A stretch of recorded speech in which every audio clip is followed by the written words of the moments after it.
Hello and welcome. So here is another theory video, a theory that's been bouncing me old noggin for a while now, and that is the question, can Sanguinius come back?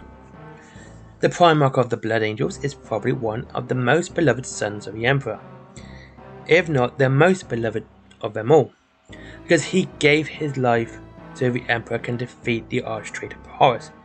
He is also the one who put the chink in Horus's armor that allowed the Emperor's fatal strike. But could the angel come back?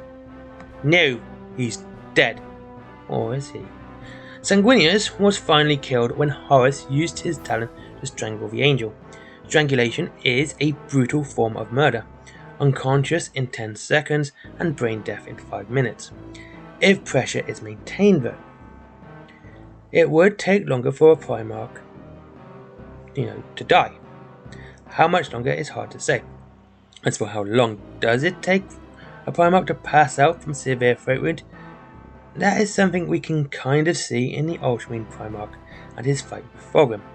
A wound that should have killed him in 30 seconds, the wound that was so incredibly deep, by completely severing Gulliman's arteries, yet he managed to survive well over 30 seconds it would take to bleed out. He also managed to stay conscious too. How long exactly is unknown.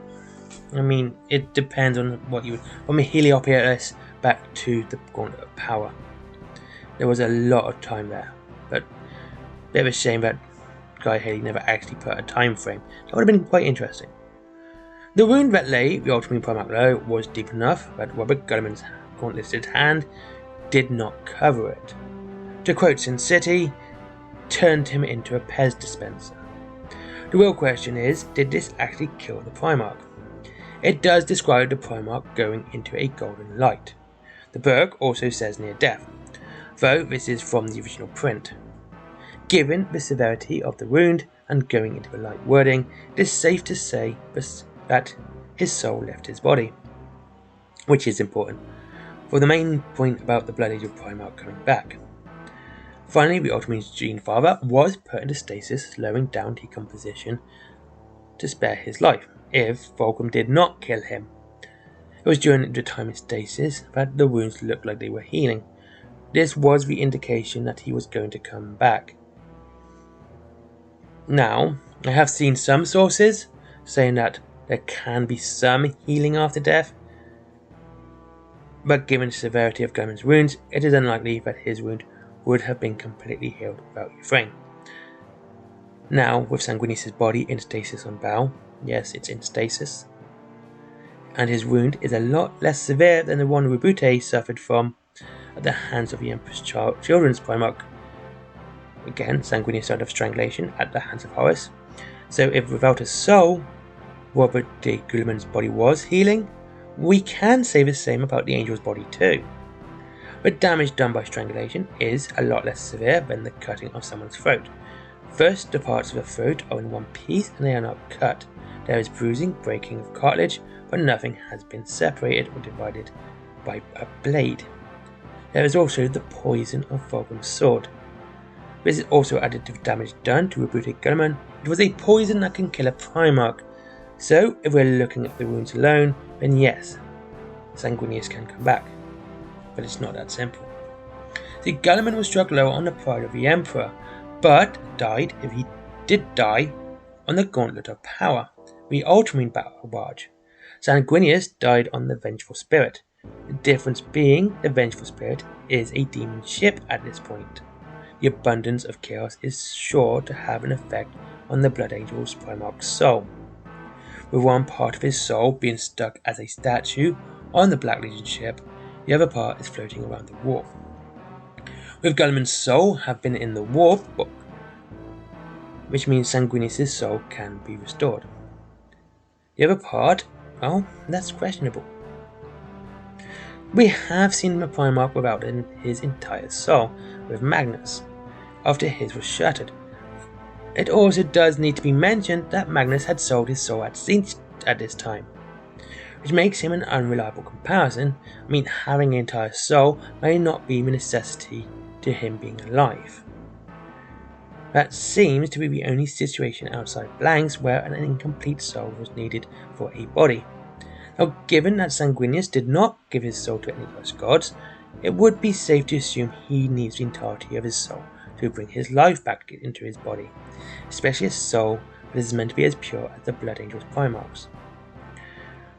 Without his entire soul, it is highly unlikely Sanguinius can come back. If he did, with just part of his soul, but is fluent through the warp, the Blood Angels would send Marines to the Vengeful Spirit to retrieve the statue. Demons are unlikely to give up souls, as they are currently in the warp. Now, a Primarch soul, even part of one, would be worth a lot of souls. I mean, it would be basically a blank check in the warp. So, it would take many Blood Angels just to attempt it. Dante may believe it would be worth it. Sanguinius, on the other hand, would not. Now, Euphraine, she brought back Guilliman, but Guilliman's surviving was dependent on the armor Belisarius' core made. It was a one-of-a-kind armor. That scar never really healed and caught on the collar. The biggest problem with the armor is, of course, the power back placement, and that is on the back, where Sanguinius' wings are. Though again, it does need to be said that the wound was again a less severe than Sanguinius, and maybe this armor won't be needed. So can Sanguinius come back? Now, put my cynicism aside for a minute, because I'm going to actually not script that part. No, I don't think so. While his body is in stasis, getting to his body is not that easy. There is a tomb everyone prays to. The body itself is far deeper underground and very well protected. Then there is the soul being born with it, complete and not giving it to chaos. Being mortal, kind of, his body wouldn't function properly. We can look at the Emperor for this, but he needs complete soul. He is basically an emaciated corpse, that's the Emperor, not Sanguinius, and with only a part of his soul left in his body. He was infinitely more powerful than any Primarch. Now, if he can't recover with just a part of his soul, it is hard to see a Primarch doing it without giving their soul to chaos. Look, Euphraine looks like a viable option here because of Guilliman, but Guilliman's soul was in one piece, so you could argue that he was not really dead as well. Now, Dark Imperium novel literally does talk about him being dead to the Ultramarine Primarch, calling it near death in just a couple of pages. But so, yeah, Euphraine maybe could. But honestly, given the situation where his body is and where part of his soul is, Sanguinius can't come back. Now, the cynical side of me, this is the bit that's completely unscripted, by the way. I just got to do this and now because I thought I should do, is that, yeah, he can come back. And GW has done a lot in the novels to try and give it away that death of a Primarch isn't an absolute anymore.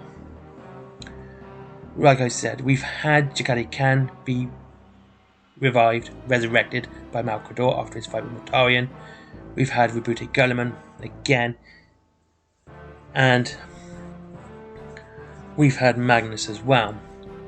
Even without giving his soul to chaos, two of those one of those has died and come back, and questionable whether or not Guilliman did. And of course, the real reason if he come back would be money. Now, if they believe that they wouldn't upset so many people, and that they could make a lot of money off Sanguinius, then yes, he will come back. But honestly, I can't see it. Lore-wise, no. There is so many factors here that prevents it from happening, even with what they put in the Black Library books. So yeah, can he come back? No, I don't think he can. Anyway, thank you very much for watching this video. I hope you enjoyed it. I enjoyed making this one. I like these ones a lot because they're fun to do and they're fun to research. As always, links to Wayland games is down below, as is Forbidden Planet, my comics, and my merchandise, and Patreon, if I remember. I will check Patreon today actually. So if you have done Patreon, you will be in my credits. Anyway, thank you very much for watching. Have a great day, and I hope to see you all guys very, very soon. Bye bye.